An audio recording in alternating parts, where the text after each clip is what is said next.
What's up? Welcome back. I'm John Stark from MacTheMovieGuy.com, your favorite blind film critic, and today I'm going to talk about Ballad of a Small Player. This is a new Netflix movie. I got this a few days in advance, and I've been really looking forward to this. Like, I don't do a lot of most anticipated film lists or, uh, you know, uh, best of the Oscar season or whatever lists that other people do where they're like, oh, I'm really excited for these films, can't wait to see these directors again, really heard a lot about these performances, super looking forward to these films. I just kind of gradually hear about films and I get really more excited than usual because I'll watch pretty much anything. So if you just throw a movie at me and ask me to review it, I'll do it. Uh, and because you never know, right? You never know. I may not know anything about you. You may not have any stars in your film. Your film could be great. So, especially if it has audio description, which this does. It's done by VSI, the UK company, which sort of makes sense considering it's directed by Edward Berger. So I'm sure this is going to qualify for the BAFTAs again. It's set in Macau, so it's not set in the United States. It's not really a British film, but okay, we'll go with it. It's got British leanings, I guess you could say. And this would have been on my list. In 2022, my best picture pick was All Quiet on the Western Front.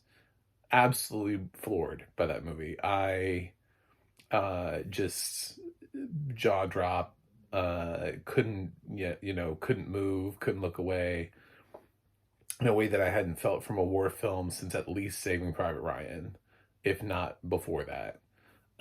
And I thought this was one of those just sort of once in a generation type films where you get your war film that defines sort of your generation. And then he followed that up with Conclave, which was a top 5 film for me from that year. It wasn't my number 1, but it was still in the top 5. So for Berger, that was still really impressive consistency to come out of the gate and direct a film about, picking the next pope that was riveting and interesting and full of these dynamic performances. And I saw that movie multiple times, whereas All Quiet on the Western Front was hard to get through even once, just because of how dreary it is. So those films, a little bit like 12 Years a Slave, where it's like, I'm happy I saw it, but it's not really a film I watch multiple times. But Conclave, I can enjoy multiple times. So now we come to Ballad of a Small Player from Berger, and he has not been nominated for Best Director, which I think was a shame for both of those films. At least at the Academy Awards, he was not nominated elsewhere for director, but he is yet to be nominated at the Academy Awards.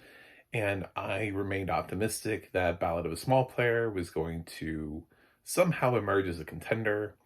This premiered, I believe, at the Telluride Film Festival, and it got mixed reviews right out of the gate, but the reviews that it did get noted that Colin Farrell was excellent in this film, that this was one of his best performances, even that Tilda Swinton was really good. And I heard some notes about the score, so I was again optimistic. I was like, okay, so maybe it's not quite the instant crowd pleaser that his previous films were, where the critics were immediately bowled over by them.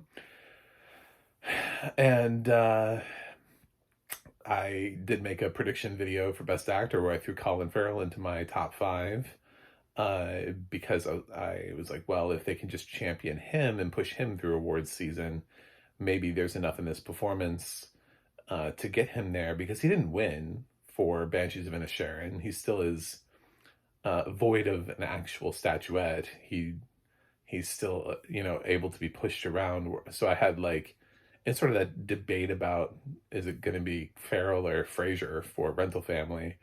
I don't think it's going to be either now, but I was, again, trying to find the optimist approach to it. Now, Tilda's great in everything, and it just never really seems to register. She's somebody that just eludes the Oscars 9 times out of 10, despite being pretty awards worthy, like all the time out of the gate. So finally, I get around to Ballad of a Small Player, which I got with audio description. Thank you, Netflix. It was a screener with audio description. This is the best way to screen movies. Everybody else needs to do what Netflix does, because I had access and it wasn't interrupted, and I had. But it's also, I know this is not a great review for them, but future films, like, I can't possibly not like everything thrown at me this way. So, I didn't like it. And it's like, it breaks my heart. And I've been thinking about it since I saw it, and I usually like sleep on it, and I get up the next morning and I'm like, time to do the review, guys. And I really didn't even want to, because because I love Berger so much. I'm telling you that I was so, this movie had me before I ever saw it. Like, I could have voted for this movie. I could have never seen this movie and voted for it cold and just been like, yeah, I'm sure it's good. You know, I had this unwielding optimism about Edward Berger's career that's just like, well, this has got to be good, right? It's Edward Berger. He's going to be the next great thing. I can feel it in my bones.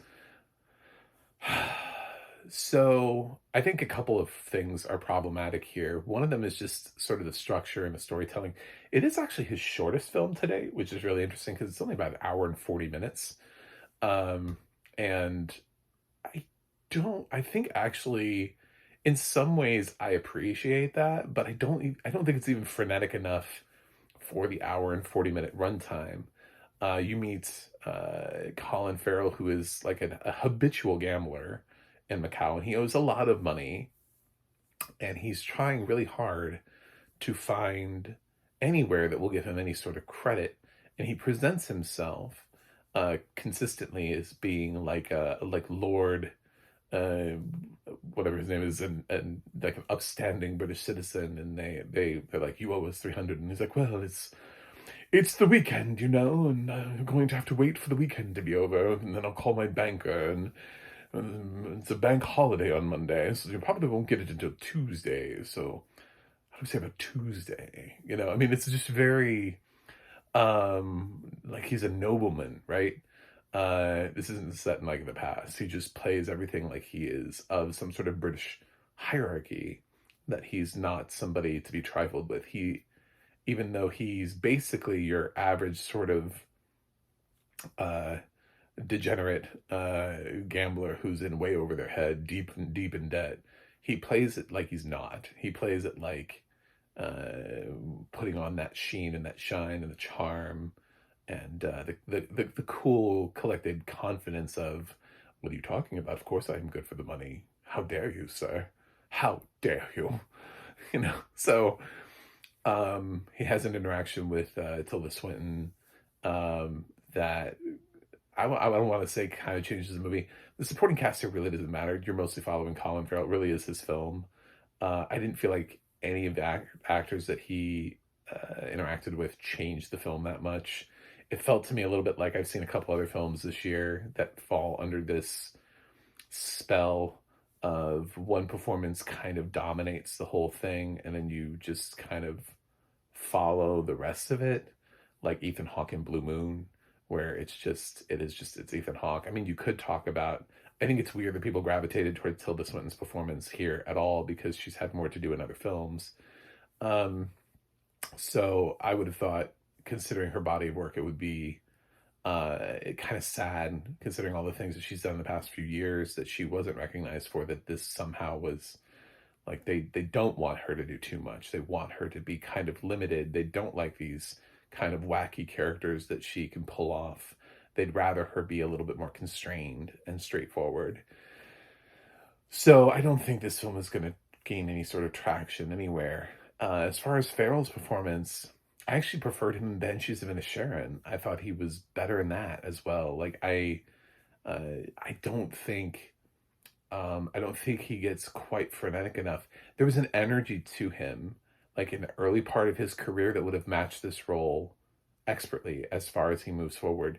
This was a movie that I was thinking a lot about things that are around currently. A lot of times it's a curse of a film to be of the times that it's in. And much like people were putting on Black Rabbit, the curse of the Safdie brothers and Uncut Gems, referring to that film as that series with the stress and anxiety inducing pace of what the Safdie brothers gave Uncut Gems. I thought when you actually see Black Rabbit, it's not Uncut Gems because you can't hold that level of tension for 8 episodes. It has moments of that, but it's really hard to put that on there. There's something about Ballad of a Small Player that feels like it needs that. There's this illusion there's one point where he's in a hotel suite and there's a body that falls past his window and commotion down below about who just jumped, right?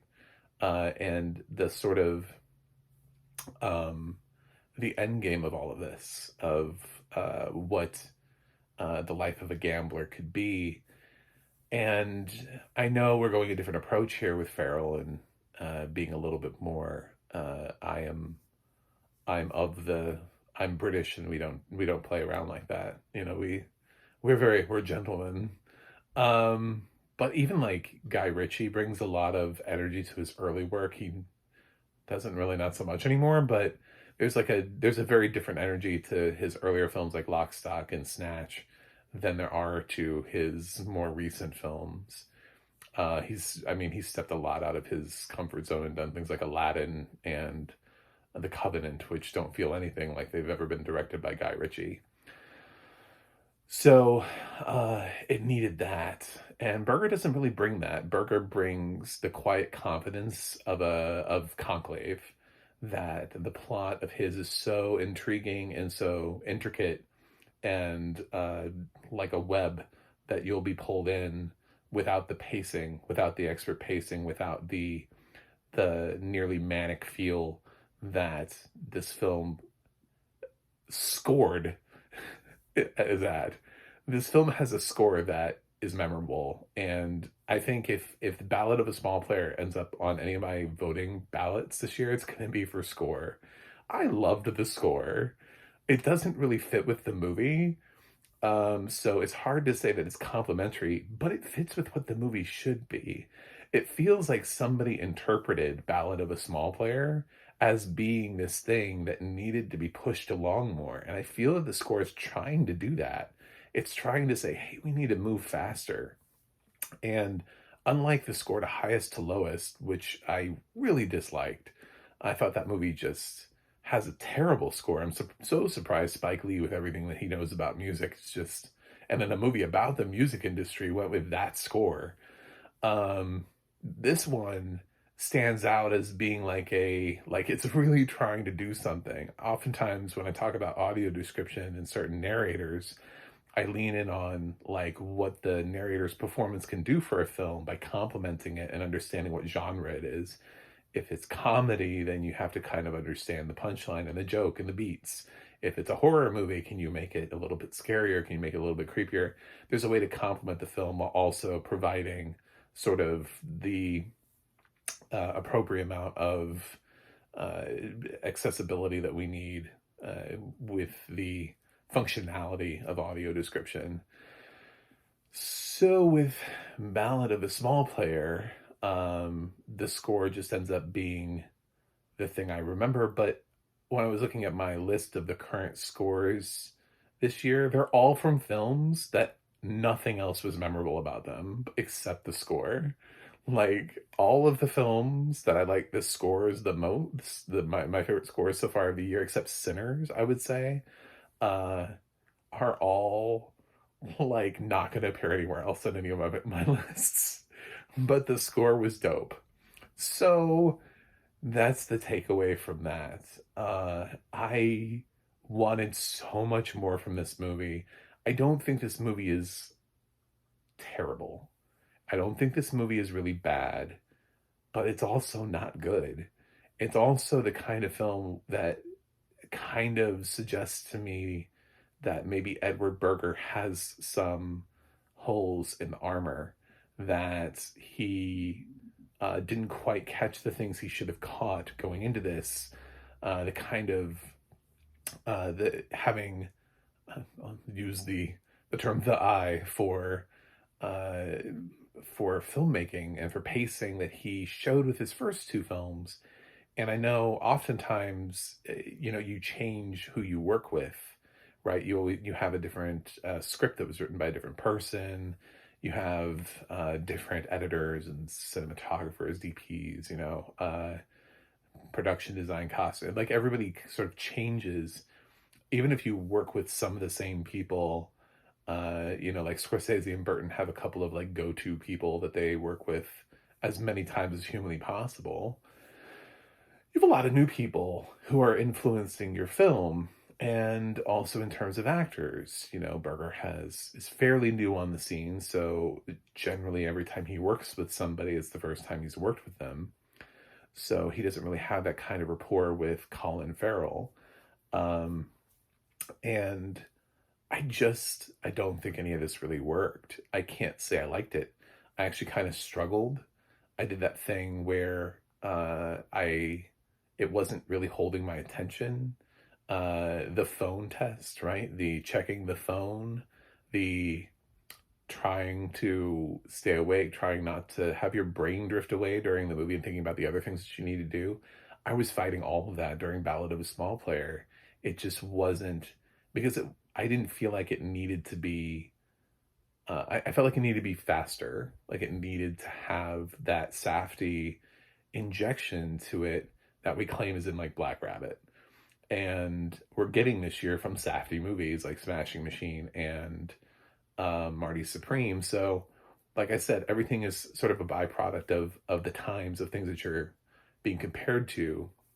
Like I was talking to somebody about a movie called Shell, which happened to come out this year after a film last year that it is very similar to, which makes it really hard for Shell to stand out on its own.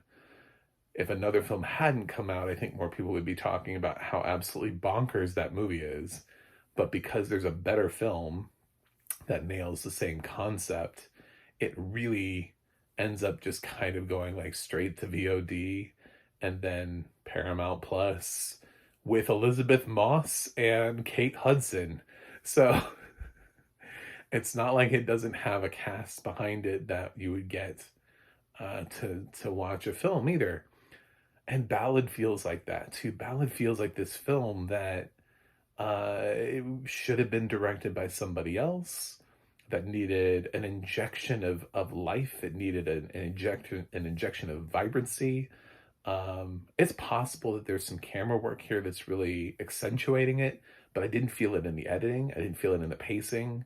I didn't feel it even in Colin Farrell's performance, because for most of this film, he's really trying to sell the idea that that he'll be fine, that he has this, and it's not even in a nervousness, like where we see a lot of this presentation to other people, and then like behind closed doors, he's like losing his mind and pulling his hair out.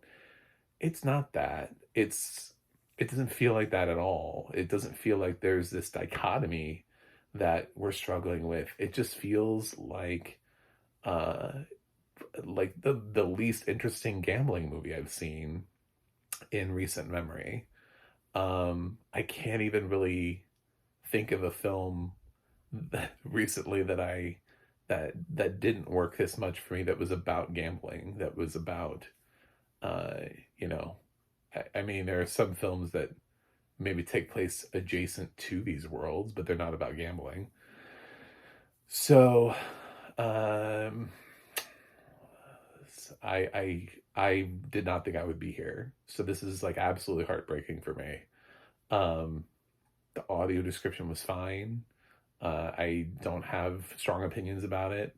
There was something about maybe the recording quality to it that didn't quite help or match. It felt kind of little I can't even think of the word. Never mind. Just, it's fine. Just almost like it was being narrated by like a pixie or fairy or something compared to like the tonality of the film. It's not like we could have made it darker. There are ways, but then I'm asking everyone else to do the work for Edward Berger that Edward Berger isn't really willing to do himself. And ultimately that's the problem, is that this film never really gets there. And there's one man that goes down with the ship, but why did it have to be Edward Berger? Like, come on, man. I was so rooting for this, and I cannot give this a fresh. I can't in any way give this a fresh score. I just was not into this at all. Um, and it happened pretty quickly too. Like I clicked on it with all of the glee of like a 7-year-old on Christmas morning, ready to rip it open those presents and be like, oh my god, what did I get? you know, and a 7-year-old also with like an extended family and like money to like disposable income, to where that like 7-year-old has like presents all over the room, like that kind of 7-year-old where it's like it's ridiculous and it's like, why does he have so many toys? I was approaching this film with that level of enthusiasm. I posted in one of the discords for one of my groups. I was like, guys, I just saw this and I truly thought I was going to be the only one who was going to get this movie. I thought this movie would speak to me the same way that he's spoken to me with his previous two films, but it didn't. I'm like, I'm so disappointed. I I don't know. I think this is my biggest disappointment of 2025 is Ballad of a Small Player, because I did feel like I would be the one person that would come along and be like, guys, you have it wrong.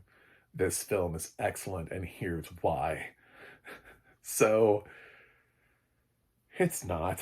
I'm going to give Ballad of a Small Player a 5.5 out of 10. It's rotten. I'm sorry.